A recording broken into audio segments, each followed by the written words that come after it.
Good afternoon, class. I'm checking in with you again on the some comments that I didn't get to in our time together today in class. So I'll just pick up right away and try to get down to business here.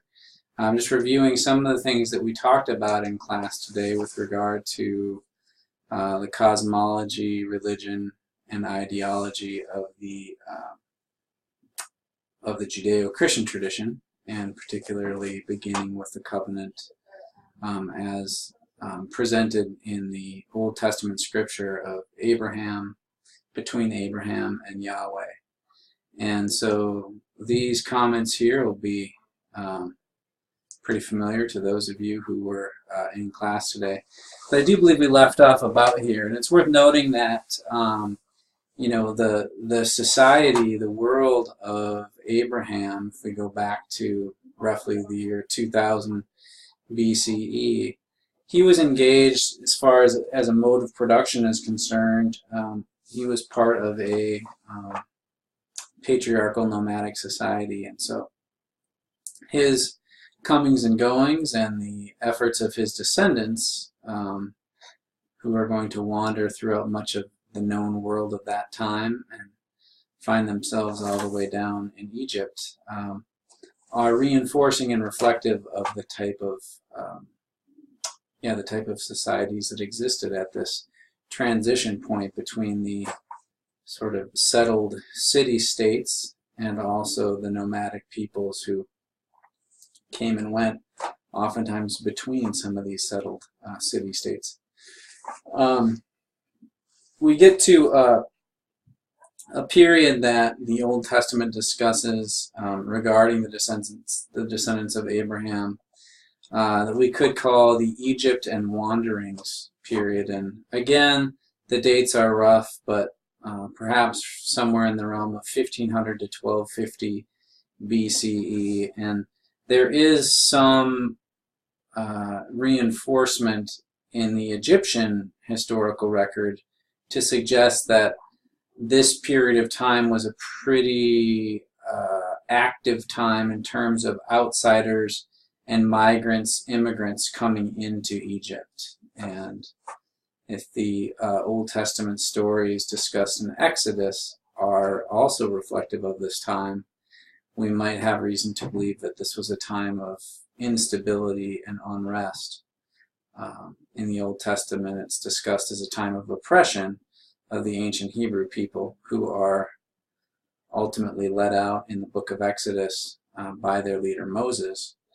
But from the Egyptian perspective, there's a suggestion that perhaps the Egyptian government was having a difficult time maintaining stability and control over this society that consisted of many outsiders and foreigners. So anyway, we don't have a perfect sense of that. But in your reading for today, you did read a little bit from Exodus, and the question here was, Yahweh refers to himself as a jealous God. This might call to your mind the temperamental, moody gods of ancient Greece. When you read the laws of the Ten Commandments, do you perceive Yahweh to be a jealous God or something else? Kind of leave it to you to discuss that further, or to reach a conclusion. It does appear that the scriptural account of the Ten Commandments is a suggestion that the covenant that Abraham had made with his God Yahweh, probably some 500 to 800 years prior, had been essentially forgotten or disregarded in large part. And so part of the significance of the story of Moses and his going up to the mountain and coming down with these commandments was that it was intended to be a moment of sort of reestablishing the covenant that had been forgotten or had from which the Hebrew people had deviated and detoured. So this is noteworthy. And then this second part in Leviticus, why do you think the burnt offerings were practiced by the earlier Hebrews? What spiritual purposes did they serve? again, it can kind of leave that to you. One thing that we might note, though, is that sacrifices were a fairly common, there's a sort of, universal appeal of the sacrifice, which makes particular sense among a pastoral nomadic people in the sense that animals were something that they had and that they had in abundance. And the idea of a sacrifice is that there be sort of a ritual atonement for sins or other ways that the people have violated their agreement about appropriate behavior and appropriate ethical behavior between themselves and their God. So violation of that requires some sort of sacrifice, and in this sense, the sacrifice being essentially, I have deviated from proper expectations, ethical and religious expectations, and therefore I recognize that deviation, or I recognize that departure, that detour from what was correct by giving this sacrifice. This is some sort of loss to me to compensate you for the failure that I had in living up to the expectations of our agreement. And then briefly, Psalms. The Psalm 23 and Amos 5 are very interesting. You may have caught a pretty powerful difference in these two pieces.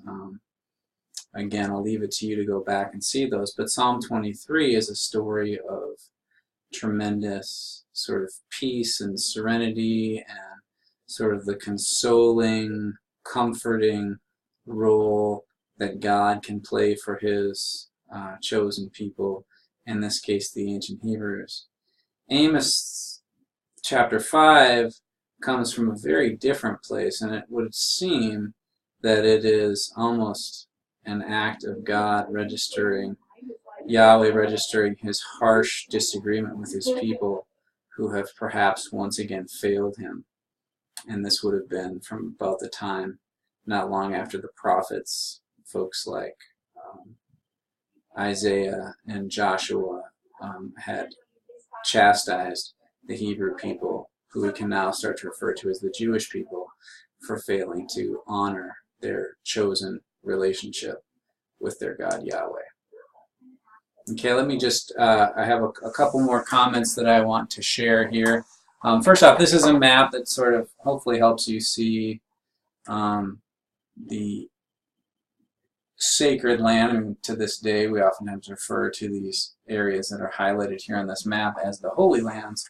But back in the time of Abraham and then Moses, and then after Moses, the people, the descendants of Abraham, the followers of Moses, will ultimately find their way back to what this is oftentimes referred to as the land of Canaan, or the Holy Land. And this map shows from around the year, I would guess, 1000 BCE, and then to almost the year 700 BCE, a fairly brief period in time where the ancient Hebrew people were actually something of, I won't call them a world power, but they were a powerful society in the midst of the ancient world. Now, that wasn't meant to last for long, but it did last for a time. And in fact, they had their first king, starting with King Saul. And so on the next slide, we'll talk a little bit about that history. So, or perhaps we won't. Let me just say this. I'll click back. So around the year, from the year roughly 1000 BCE to the 800s BCE, the descendants of Abraham had a powerful kingdom that we could call the Jewish kingdom, under a series of kings, starting with Saul, then followed by his son David, and then followed by David's son Solomon. And in this time, the ancient Hebrews built their sacred temple in Jerusalem, their first temple, which was later destroyed in the 7th century BCE, only to be rebuilt shortly thereafter.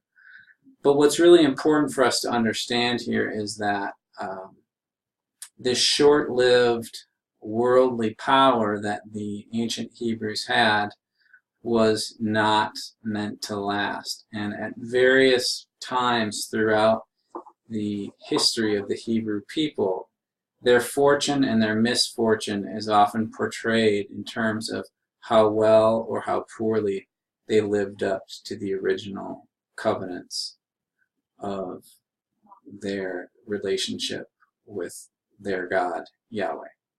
Okay? And so with that, I will stop, and we'll pick this up later in the course when we start talking about the birth of Christianity out of the Roman Empire. Okay, thank you.